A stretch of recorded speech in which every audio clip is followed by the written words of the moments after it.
because when we work outside of our modus operandi, our MO, it leads to burnout and stress, and people don't survive in those roles.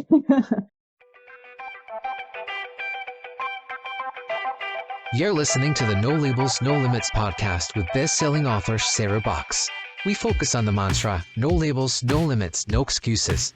And now, without further ado, please welcome your commanding coach with plenty of chutzpah and heart, Sarah Box. Hey there, everybody. Welcome back to the No Labels, No Limits podcast, where we celebrate change makers who challenge limiting beliefs and pursue meaningful transformation in life and work. And that is no different for today's guest, only she brings a slightly different twist. So let me ask you this. What does midwifery, hosting international students, and leadership coaching have in common? They have today's guest, Jennifer Wilson. And they also point to one thing, the power of human connection through change. So Jennifer started her career as a registered midwife. She also has her pilot's license, and she has a combination plus a lot of time working as the CEO of an organization that we are going to talk about today, because it forms the foundation, and she is of a book she's recently written called The Heart of Homestay. Let me tell you just a little bit more about Jennifer before we bring her on. She is a certified Kolbe Consultant, a leadership coach whose work has helped individuals and organizations reduce stress, improve communication, and navigate cultural or workplace challenges through a strength-based lens. She has an MBA in leadership and an MFA in Creative Nonfiction. So she's an achiever. Jennifer also brings deep empathy and storytelling to everything she does. So after 17 years working in and leading her family's national nonprofit, the Canada Homestay Network, she now serves as board chair while coaching teams and publishing resources to support host families. Phew, that's a lot. We're going to talk about homestays, but I want to leave you with this before we formally welcome Jennifer to the show. And this is that she believes self-awareness is the foundation for healthy dialogue, and that failure and discomfort, when embraced, can become powerful tools for innovation and trust. So with that, as an introduction, let's formally welcome Jennifer Wilson to the podcast. Hi, Jennifer. Hi, Sarah. Thank you so much for having me. It's great to be here. Well, I wanted to ask this. So, I kind of teased into that you've gone from midwifery to nonprofit leadership. You're a pilot. Now you do coaching and writing. So how has that windy path shaped the lens that you bring to your work and your view on the world today? Yeah, thanks. I have given this some thought, as you can imagine, trying to connect those dots. And the through line for me has always been about guiding people. So starting with my work as a midwife, I was guiding women and their partners through transformative life experiences, becoming a family often for the first time, or welcoming a new baby to their family. These are experiences that are, life-changing. And I saw myself as someone who supported them through that experience and guided them, not just through education and healthcare, obviously, but also through the tricky parts of that transition. And then as a leader of my family business, same thing. I saw my role as a leader, as somebody who needed to set a vision, create a path for where we were headed as a group, and then provide people with the resources and tools to get there and sort of set them free along their journey. And one of my favorite parts of that role was, again, educating and guiding people. So seeing their potential and supporting them to sort of find their way and to reach that potential. So when it was time for me to think about my next career move after the family business, I was, compelled to continue that path and journey. So coaching seemed like a really good fit from that perspective, because I get to keep doing that. I get to keep helping people sort of tap into their inner strengths and wisdom and make the most of their opportunities. I like to think about sort of a tagline, I guess, for my coaching and consulting work is helping people find their place. Oh, nice. It's almost like you're helping because I was just picturing you being in the room. That's a very personal and intimate relationship when you're a midwife. You're not just someone who just shows up on the door and, hi, I'm your midwife. Let's do this thing. Because can be scary, especially if you're new parents and you're highly relied upon, trusted. And then in many ways, it's the same with your nonprofit leadership and coaching and writing, although a baby typically doesn't come out of that. It might, depending on the nonprofit and the work you're doing. Yeah. But I think about that one thing all of those have is a birth, something coming into being that wasn't there before, whether it's a vision or mission or an evolution of a person. So it's kind of consistent for me, how you describe that. Yeah, I absolutely agree. And that's a big part of it. And, as people talk about books in the same way, writing a book is like birthing a book. People talk about book birthdays, for example. I actually said in my acknowledgments in my book that people often make that comparison. And as a midwife and a parent, I find it a little delicate because there's a lot of differences. But to the extent that a book is, takes the efforts of a lot of people. It's always a group effort. People don't write books alone as much as we sort of imagine writers sort of off in their little cave all by themselves. Publishing a book is much more of takes a group. It's a group supportive. And not just in the publishing path, but also other writers that have mentored me and the hosts and students that I interviewed. And, this is very much part of it. So, yeah. Let's go back a little bit to the nonprofit, because I think it's an interesting foundation. It isn't, that's your family's quote unquote business, right? Yeah. And so what is it? Where did it start? And where is it today now that you are no longer the CEO? Thank you. Homestay is an accommodation solution for international students. So if you think about, where students live when they come to study in Canada, the US, the UK, Australia. They sometimes will live in residence. Sometimes they'll find an apartment on their own. But younger students and, even young adults who need to work on their English skills and want a place to, have the support of getting acclimated into a community will choose homestay as an option. So our job is to find families who are willing to open their homes to these young people and screen them and then match them with the students. And then we support them with their relationships when they're here. So we're on call 24/7 to resolve any differences that might come up with those students. So we started in Toronto in 1995. So we celebrated our 30th anniversary this year. My mother started the business. She was actually running a bed and breakfast out of our family home at the time. And there was a language school in Vancouver that was opening a campus in Toronto. And they found her through her reputation of running this B&B and thought that she was good at hospitality and had a good judge of character and had a good network. And they thought she should run their homestay program. And she said, no. She'd never heard of homestay. She didn't know what it was. And they persisted. They sort of stuck at it. And she eventually changed her mind and said yes. And she thought it was something she could kind of run off the side of her desk. The first month, there were kind of a handful of students. The second month, there was a few more. And by the third month, there were 50 students in July. And she needed to rethink her plan. So it's grown from there. So we were in Toronto for the first 5 years, and then we expanded into Ottawa and then started to grow into other communities. We're now coast to coast. In the last 30 years, we've placed 100,000 students from over 130 countries. And we've seen a lot, but I'll never say we've seen it all. As you can imagine, there's lots of great stories. When you put people together, there's always going to be something fun that happens. And you asked where things are at now. So yes, I stepped away about 2.5 years ago from my CEO role. I'm now the chair of our board.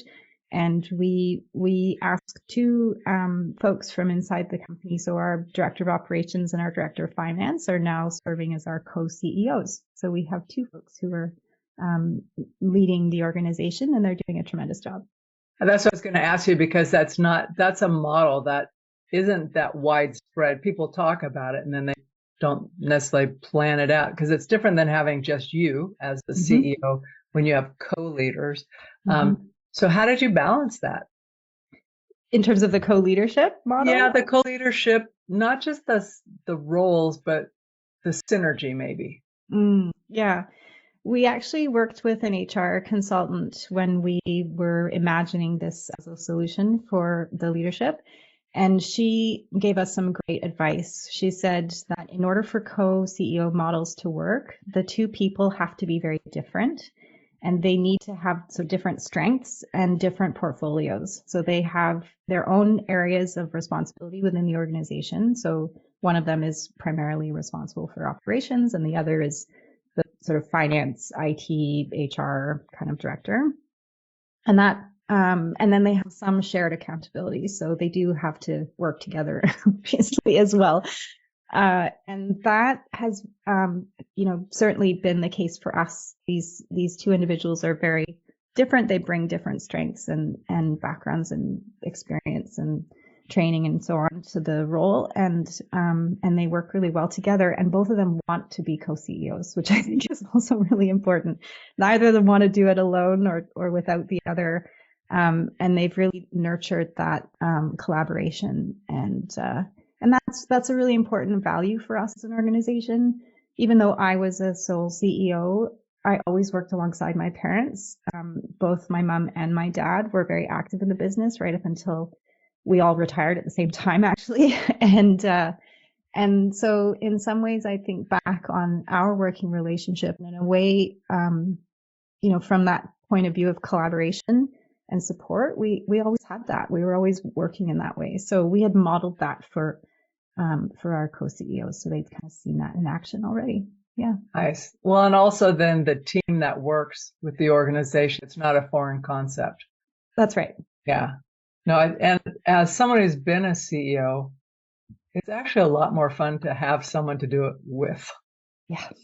I think it's a myth of CEOs that they have to be it all and do it all, and that's just not the case. And folks who buy into that end up being less effective and more stressed out, knowing what you're good at and what your strengths are, and being able to delegate away the stuff that you don't want to do and aren't good at. It's so empowering for the rest of your team, and it really helps you get things done. And it helps your stress level. Yeah. Well, it really, it's not, I do remember waking up like either being the sole executive director or in things where you're thinking, okay, now what do we need to, it's stressful. My brain's working on it at 2 a.m. But when you have a partner, you can say, did you sleep last night? Oh, it was a little rough. And then you can figure it out. It's so true. And the other thing I see is that it's very lonely. Who can you talk to? Who do you lean on when you're having those stressed out, sleepless nights, right? Who can you be vulnerable around? Yeah. Yeah. Hopefully we're moving beyond the one and only smartest person in the room, know all the answers, because the fact is that's not true. It's not true in fact, and it's not true in practice. So, right. But you talked about strengths, knowing your strengths. So you are a certified Kolbe Consultant, yes? Yes. Will you share with our listeners and me, since I'm a newbie to that, more about that method and process and the tool? Yeah, for sure. So Kolbe is an assessment that takes about 20 minutes to do on the computer. You have to pay for it, obviously.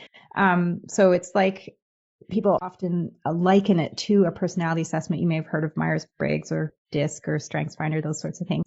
It's different from those in the sense that it's the only validated instrument that measures how we take action. So it's not a personality test. It doesn't measure your affect or your intellect. It measures your striving instincts. And it only measures strengths. So when you get your results, there's 4 numbers and they correspond to 4 action modes. So the first one's called fact finder. The second one's called follow through. The third is quick start. And the fourth one is implementer.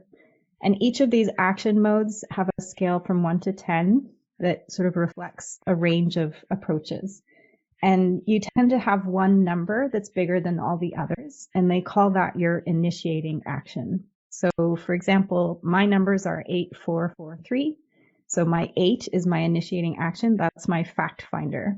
So what that tells you is that when I set out to solve a problem or I'm striving in a workplace, I begin my problem solving effort by finding facts, by doing research, by collecting data and information. And as you said, in my bio, I have 2 master's degrees. I love learning. This is consistent with who I am. I don't feel comfortable proceeding with a decision unless I've done my research, right? And the other end of the spectrum, like someone who's more of a 1, 2, 3, is the Coles Notes people. These are like the high level, just give me the bullet points. I'm not going to read the whole book, right? And we need both of those in an organization. So that's why Kolbe only measures strengths, right? Follow through is about how we organize information. So that ranges from people who really like to, they're kind of the MacGyvers of the world, if I can use that reference. They sort of fly by the seat of their pants, make things up. They're very adaptable. They don't necessarily follow procedures. And the other end of the spectrum, there are people who are very structured and organized and systematic and need a structure, need a process to follow in order to solve a problem. The quick starts, these are the range from the people who are really good at protecting the status quo and preserving what's working. And the other end of the spectrum are the entrepreneurs of the world. They're the risk takers. So quick starts that measures our comfort with risk and uncertainty. And then the last one is called implementer. And this is how we deal with space and tangibles. So the spectrum are folks like me who are very abstract thinkers, who can think, conceptualize things in my mind's eye. Versus the other end of the spectrum are folks who need tools and models and 3-dimensional objects in order to solve problems. So those would be like mechanics and bakers and gardeners and, carpenters, people like that who work with their hands. Yeah. The more precise. Yeah. More precise one, which is, like, oh, no wonder that recipe came out right. I read the recipe. Exactly. Halfway through, go, let's roll this in. Yeah, that's right. Yeah. So the cool thing about Kolbe is that you can actually run a Kolbe analysis on a job description. So you can look at a role and identify what sorts of problem solving strengths are needed in order to perform well in that role. So for example, if you're a carpenter, you need to be somebody who can work with your hands, who likes to work with tools, and who can demonstrate physical, tangible solutions to problems, right? If you're in a research job, you need to be able to do research. If you're an entrepreneur, you need to be comfortable taking risks. So, so again, these aren't personality traits. These are problem-solving strengths that are demonstrable, measurable, sort of actionable. It's all about energy. It's how we spend our energy. It's how we come at these things. So, so what I love about Kolbe is that, number one, it gives people the freedom to be themselves. Understanding how you take action and embracing that, and then discarding the idea that you have to do things the way other people do them. Instead, do them the way you're good at doing them. That's one great strength. And the other is aligning your strengths with your role.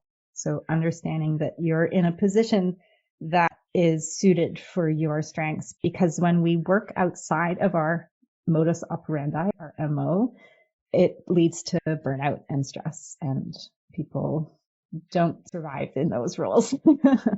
Yeah. Let me ask a question then. So let's assume I come into an organization, or I'm in a position that when I get in there, it's suited to my role, right? And I'm this carpenter, and I am so good because I can look, I can conceptualize, I can cut and measure. I know what to do in this situation, but I'm so good. And by the way, I'm good with my crew, right?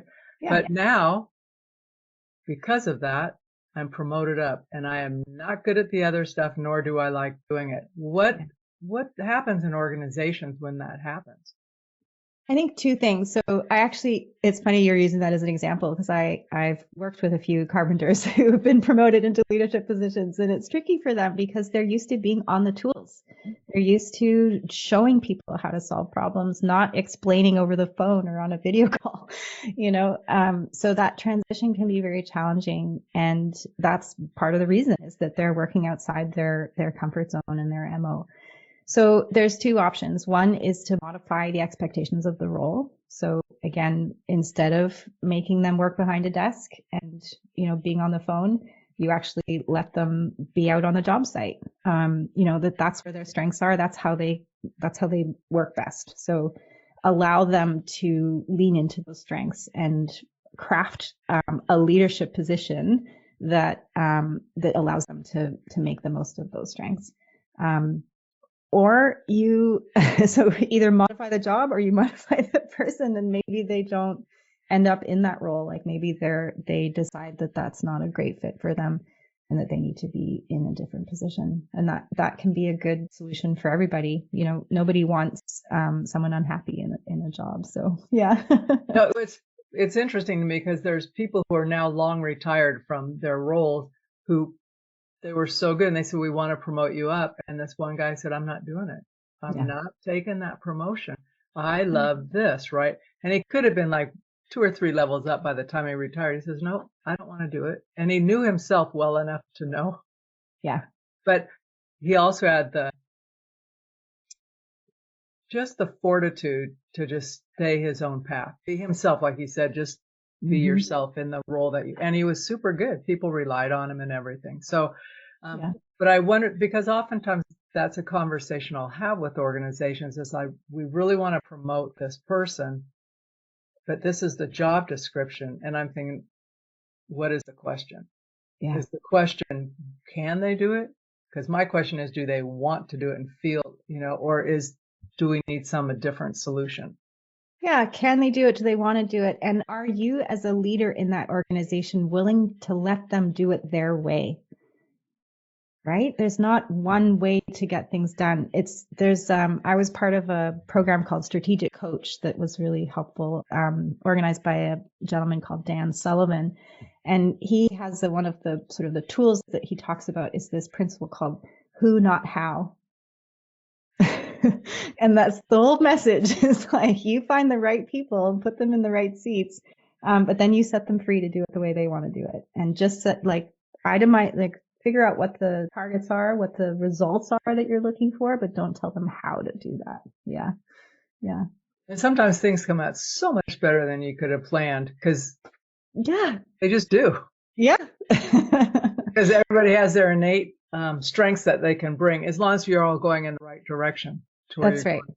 Yeah. It's all about setting the vision. Yeah. So what is conation? Did I pronounce that right? Yes. Yeah, exactly. That's just the word for how we take action. So the kind of parallel words you might be more familiar with would be cognition, which is sort of more about intellect, or affect, which is about personality. So conation or cognitive skills are the kind of like the doing rather than the thinking or the feeling.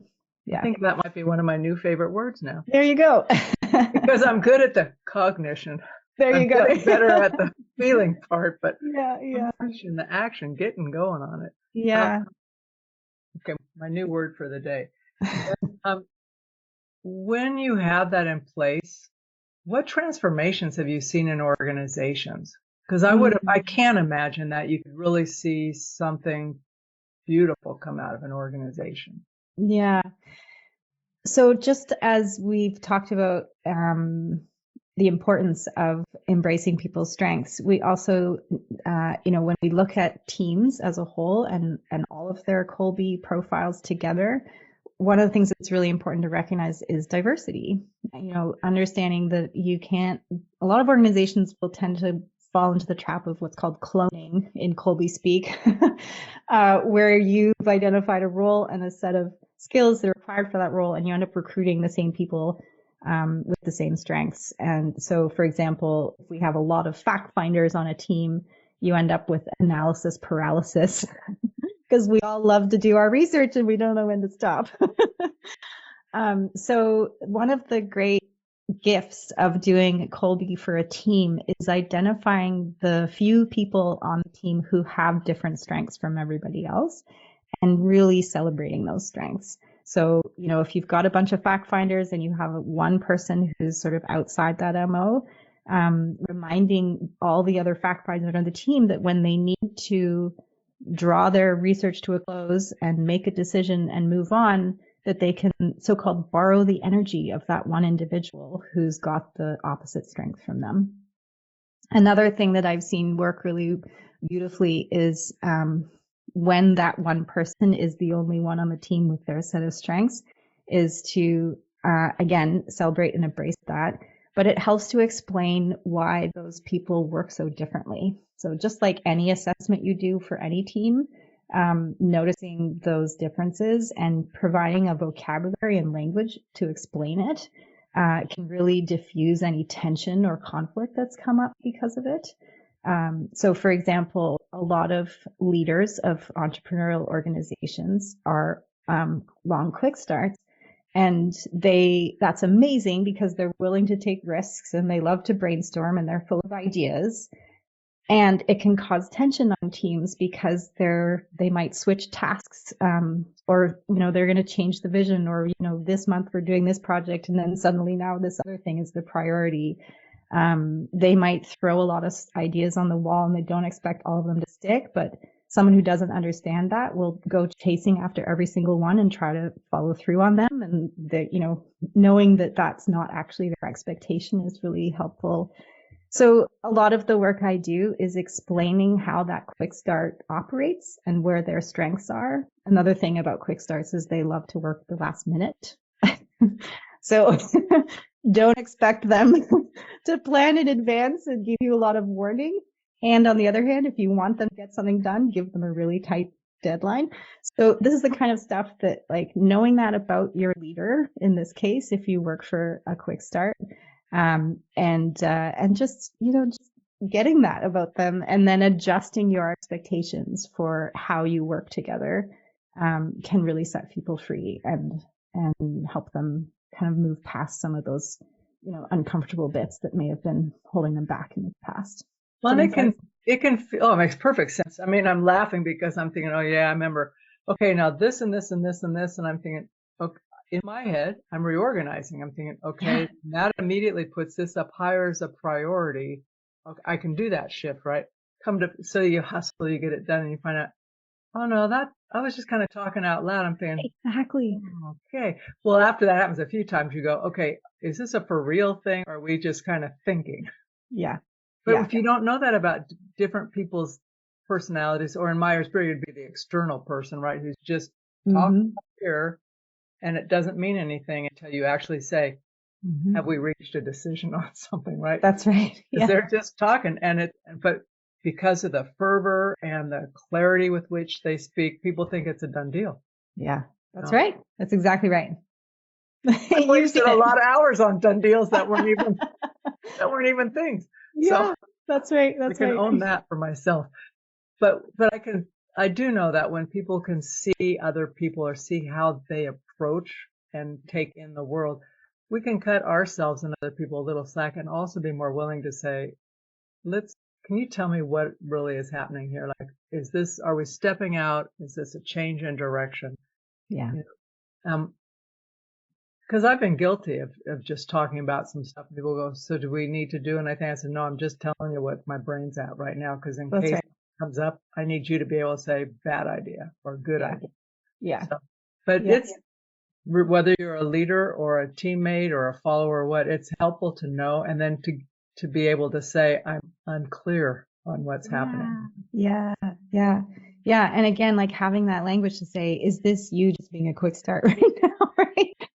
I mean, it's funny. I was thinking about this before I came on the show, because I love the idea of no labels, no limits. And I do want to say that I just labeled a person as a quick start. But Kolbe's not meant to put boxes around folks. Like, even those, quick starts with all the great ideas can also be measured in their approach to risk, you know? So anyone can act in any of those action zones at any time. Is not meant to sort of limit them or label them.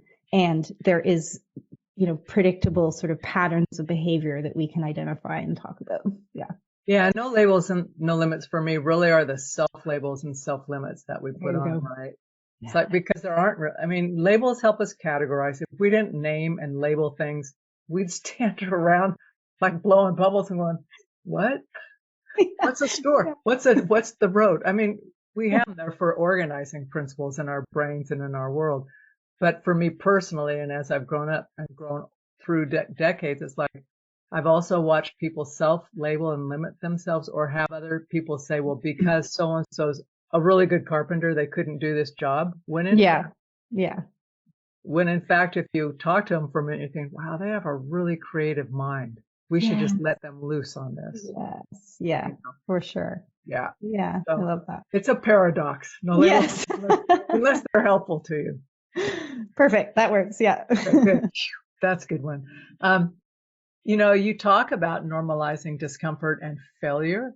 So how has that played out in your life? Like, when have you had a challenge that you've had to overcome, and how have you thought through that? Yeah, a few times.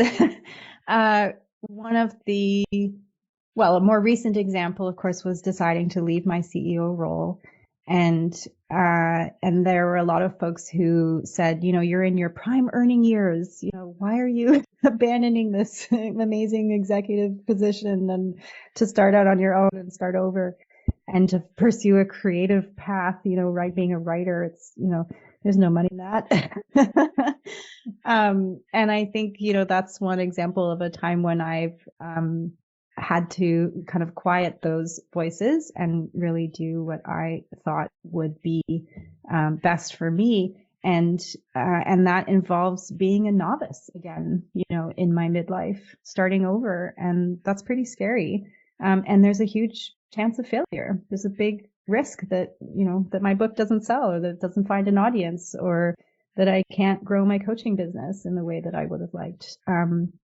So there's discomfort in that, there's a risk of failure in that, and there's also obviously tremendous rewards. And I've seen that already. I've been, I'm still growing my coaching and consulting business, and there isn't a day that I regret doing what I've done. So, yeah. What have you learned about yourself? One of the things, I actually hired a coach myself when I was stepping away, when I had made this plan to leave the business. And by the way, that took 5 years from when I decided I was ready to actually being done. And as part of that process, I hired an executive coach to support me in planning my exit. And she pointed out for me a really important lesson, which is that, and this is what I love about coaching in general, is that we have a lot of the answers within us. I think as women in leadership positions in particular, we're conditioned to rely on other people's support and advice. And I'm great at asking for help and asking other people what they think. As it's part of my research process, again, like that fact finder aspect of me. But I realized, that is great when you get unanimous support and advice, but when people start contradicting each other and that leaves you kind of hanging, like so-and-so said I should do A and so another person said I should do B, what do I do? That's when it really becomes time to look inward and ask yourself what you know. And she was really great at, I would fall into the trap many times of asking her what she thinks, and she's like, nope, I'm not doing it. I'm not telling you.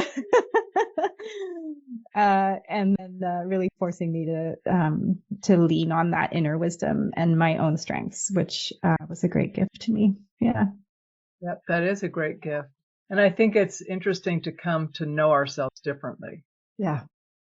Those are great. I can relate to the examples you give so much, Jennifer. What do you think? What do you think? And it's like, finally, you just have to say, or there's those moments when you're asking out of courtesy, but you're thinking, I know what we need to do. I'm just looking for some validation so I'm not hanging out on the limb by myself. I think absolutely. And I started to notice who I was asking, because I think I knew what different people would say. Of course. I'm like, I'm going to ask her because I know what she's going to say, and that's the answer I want to hear. Hey, we learned that as kids. Do you ask mom or dad? Or do you ask a sister or brother? Where am I going to get what I need? You watch little kids, they're pretty smart. And I remember doing it thinking, not asking that person. But as you grow up, you have to be a little more mature and reach out. But it is, I interviewed a gal and she broke it down. This was this week. But she said, I think the question women fail to ask themselves is, what do I think? Yeah, that's it. What do I think? Yeah. And it was so simple. I'm going, that's so great. But it made me think later, like even doing little things like listening or being in a conversation and not necessarily saying, what do I think so that I can contribute, but actually paying more attention and going, what do I think? Or am I just absorbing and going, right? But I think that's such a great transition, and coaches help you get there. Because like you said, they're not going to tell you. They're not going to tell you. Yeah, it can be really, really hard for people who have been conditioned their whole lives to put other people first. Yeah. That's her specialty, is helping people stop that, and know what they're doing. So let's talk about your book a little bit, since you've written this book. Yeah. Tell us a little bit about it. Thank you. So the Heart of Homestay, that even in the title, you can tell my goal was to highlight and showcase the wonderful stories of hosts who are doing it right, who are doing it for the right reasons, who are making choices that are in support of nurturing positive relationships. So I set out to interview families and their students. So the book is really a collection of those stories, and we learn best through telling stories. And so I wanted to educate the reader about how to make the most of their experience with international students through storytelling. And I also incorporate a lot of research that I've done. Again, love to do research from neuroscience, psychology, cross-cultural competence, communication, bias. There's stuff about difficult conversations and forgiveness. There's research about bathrooms and bodies across the world. I cover it all. The book is structured by chapter, sort of from arrival to departure. So everything from getting settled to, there is a whole chapter called Bathrooms and Bodies. There's one on food. There's one on bias. There's one on relocations, which is when we have to move a student to a new family. And each chapter, there's sort of an anchoring story, and then there's tips and strategies and suggestions for how to move through that particular challenge. Is the tip and strategy for the student or the host, or both? For the host, yeah. The primary audience are hosts, the families who bring in the students. And the secondary, sort of tertiary audiences would be folks who work around homestay in the international education industry. But as my dad keeps saying, he thinks the books should have a much wider audience, because there are so many life lessons in here that are useful for anyone who's interested in getting along with people who are different from different cultures, but also just in our own, interpersonal relationships within our families and workplaces too. I'm with your dad. Yeah. Because it seems like the application of information, it's great that it's niched to that so that people can sink their teeth into it. But I'm thinking about people who travel a lot, you know, and go, okay, why is this different? I think about how I've been affected by travel and kind of like, what is going on here? But then you stop, you have to be there for one, adapt, and you go, oh, it makes perfect sense. Yeah. Yeah, absolutely. If that's where you're coming from, right? Yeah, exactly. Yeah, the book is loosely structured. Well, so each chapter I just explained, but there's an overall 3-part kind of structure to it. So the first part, when we talk about arrival and settling in, is all about how the importance of treating the student like they're part of the family. And to me, the translation of that is giving people the benefit of the doubt, seeing them as individuals, caring for them and being kind to them the way you would with someone in your own family. I think it's a must read for families too. Yeah. The second part is all about culture. So that's the section that has the chapters about food and bathrooms and communication and so on. And the theme of that whole section is that culture is everywhere. It doesn't just affect affect the way we dress or the music we listen to or the food we eat. It really infiltrates absolutely every part of our lives. And as you say, when you travel, that's when we often don't notice culture until we're confronted with difference. Uh-huh. And I think one of the mistakes or the assumptions that people make is that in order to get along with people from different cultures, you have to learn about their culture. But in fact, the first step is to learn about our own culture and to recognize the assumptions we make and the unspoken rules that we were raised with, that inform, again, everything we do, every part of our lives. And then the third part of the book is called Know Yourself. And that's the section that deals with difficult conversations and forgiveness and second chances and so on. And the point of that section is to emphasize the importance of understanding how you show up in the world. What do you bring to conflict? How do you get mad? How do you work through those things? What assumptions are you making when you think about bias and our own cognitive biases and so on? And where do those come from and how do you address them? So yeah, again, it's like very applicable to anybody. Yeah. Yeah, it would seem so. I have a question. So you've talked to so many hosts, doing this book and just over the course of your career up to this point, which I'm sure will continue on in success. But what are some of the things hosts tell you about why they even bother hosting? Like, what is in it for them, I guess? Like, what keeps them in the game? Yeah, it's great. We've done some research on this, so I have some data. There tend to be a few really important reasons. One of my favorite is to travel without leaving home. This idea that you will be able to expose yourself and your kids to other cultures in your own home. And I think a lot of folks, especially in more homogenous communities, understand the importance of diversity and teaching their kids that it's okay to come from, different backgrounds and that everybody, there's something I heard actually Wade Davis say, that every culture has something meaningful to say about the human heart and being a human. And I think that's really beautiful. So yeah, so learning about other cultures and traveling without leaving home, that's a big reason. A lot of hosts are sort of later in life, kind of empty nesters or are immigrants themselves and see a lot of value in providing a home away from home for a young person and really want to help a student. They may have been there themselves, or they, like I say, they may have kids have grown up and they're kind of feeling lonely and want to provide that companionship and support to somebody. So that's a big motivator. And then I think a lot of folks understand the value of international education for our communities and want to support their local institutions to keep their doors open. A lot of places are suffering from declining enrollment, and international education is a really important source of revenue for a lot of schools and enriches our communities. They inject a lot of important, source of money into our economy. So in Canada, international education is a $40 billion industry. And that's nothing to shake nothing to shake a stick at. No, that's right. Yeah. Yeah. Do you say that in Canada? Yeah. Okay. I'm thinking, I say it like everybody would say. I'm going, I don't know that. Yeah. No, that's right. It's not that we're that far apart, but that's a weird saying. Mm-hmm. Those are really good reasons. I like that traveling without leaving home concept and learning from other people. Yeah. When many years ago, when I had a roommate, we had another roommate come with us who was from Mexico, older than we were, just lived with us.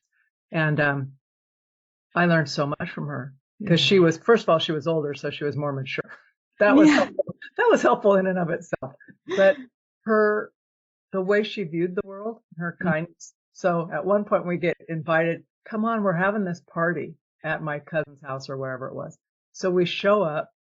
She tells us the time. I mean, I can't believe we're so in our heads about this is how a party goes. So we get there at the time specified. Well, everything starts 2.5 hours later. Yeah, I was going to say nobody else is there, right? Yeah. Oh, they're there, but they're just, but not everybody. And so she takes us aside. She goes, well, we're just kind of hanging out. We'll get cooking here and then everybody will come. But It was so interesting. But we were like two fish out of water, and everybody treated us great. But I thought, whoa, this is really weird. I think we're in our own town, but it's a whole different culture and very tight community, very loving. And I thought I just learned some great things, plus really good food. Yeah, it's such good food. Really good food when you eat with other folks. So anyway, Jennifer, I want to ask you to bring us home with the podcast. If there's something, first of all, let me tell you and the listeners, don't worry, we will have all of her links because I know you all want that. I know you have a gift for our listeners through your website. Do you want to say anything about that? Oh, just that I offer a free 30-minute consultation for anyone who's interested in learning more about what I do and how we might work together. So you can book that right through my website. I also have some free downloads on my website for a couple of white papers. There's a 10 tips for new leaders, and I have a document on how to preserve your culture if you're going through rapid growth as an organization. And I'm always, developing new resources like that. So if your listeners have any questions or things that they think they might like to learn from me, I'm happy to work on that too. Yeah. Oh, I love another researcher. It can be a trap, though, I have to say. It's true. For me, it can be a trap. Yeah.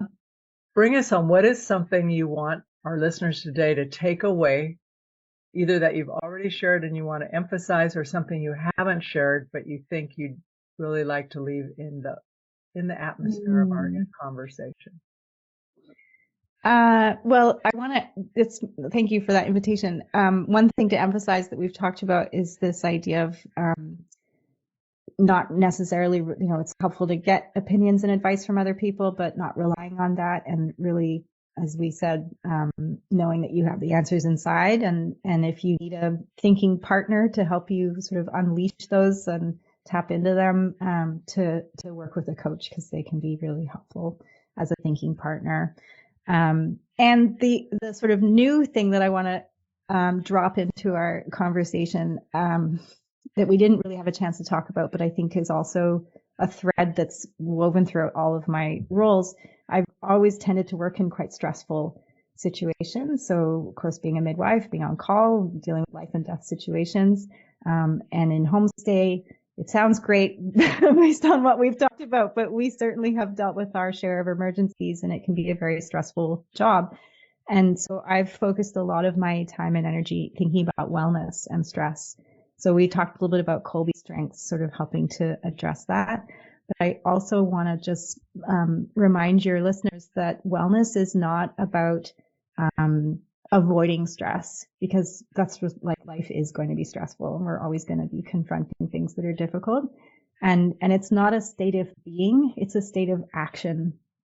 And it's, to me, it's the freedom to sort of move fluidly through the sort of cyclical oscillating experiences of, being in stress and being out of stress, and your ability to adapt to that and to navigate through those challenges is really what wellness is all about. So, yeah. That was a very well-timed piece of information that I've been seeking. So I want to thank you for ending on that. Great pleasure. Definition of wellness. I have this recorded so I can go back to it.